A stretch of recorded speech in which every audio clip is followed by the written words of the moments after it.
95,000 মামলা আর 70 লক্ষ আসামি নিয়ে হিমালয়ের মতো মাথা উঁচু করে থাকা দলটির নাম বিএনপি। বিষয়টা একটু ব্যাখ্যা করবি? আলহামদুলিল্লাহ, আমি সেই দলেরই একজন সক্রিয় কর্মী। অস্থির বাঙালির ভিডিওতে আপনাদের স্বাগতম। এরকম ভিডিও পেতে আমাদের চ্যানেলটাকে সাবস্ক্রাইব করবেন। যারা করেছে তারা দেশের শত্রু, জাতির শত্রু, জনগণের শত্রু, এই বাংলাদেশের শত্রু। এই দেশে আজকে আমরা সকলে মিলে আছি, জানি না আমাদের সকলের শত্রু, এবং সেই শত্রু যদি যেই হোক তাকে আমরা স্পেয়ার করব না। দ্বিতীয়ত হচ্ছে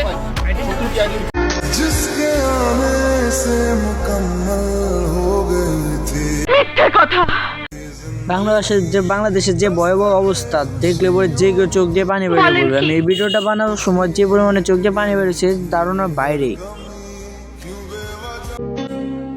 क्या कभी अंबर से सूर्य बिछड़ता है, আমার ভুল হয়ে গেছে। क्या कभी बिन बाती दीपक जलता है, क्या कभी अंबर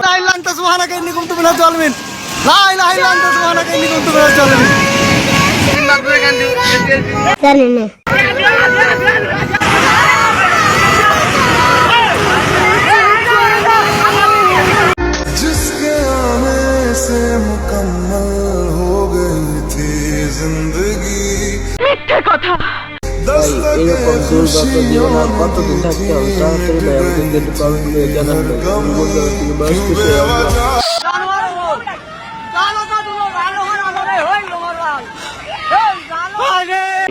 চোখের পানি যে তালে পানি বাড়তেছে মনে হয় বেশি দিন আর এলাকাটা থাকবে না, একবার ধ্বংস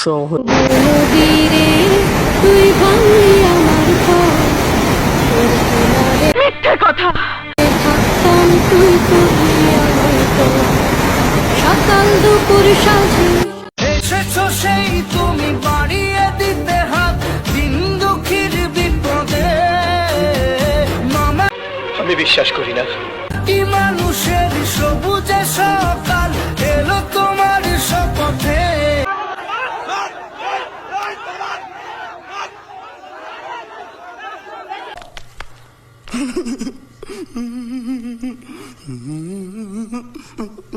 একে কি জন্য মারছে ভাই? আন দাও দিয়ে বলছে ওর মনে হয় আর জীবন নাই গে ভাই, আমি এটা গ্যারান্টি দিচ্ছি।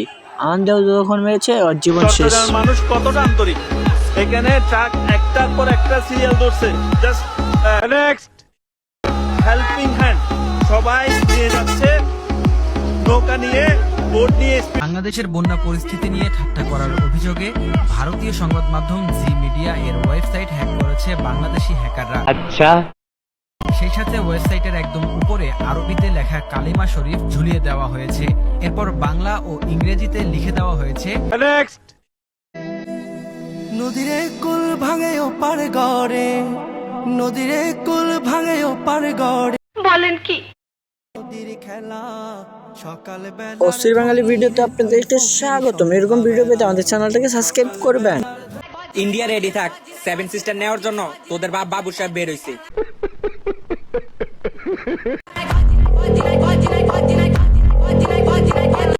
ডক্টর ইউনূসকে বলতেছি আবার যুদ্ধ ঘোষণা দেওয়া হোক বাংলাদেশ আর ভারত।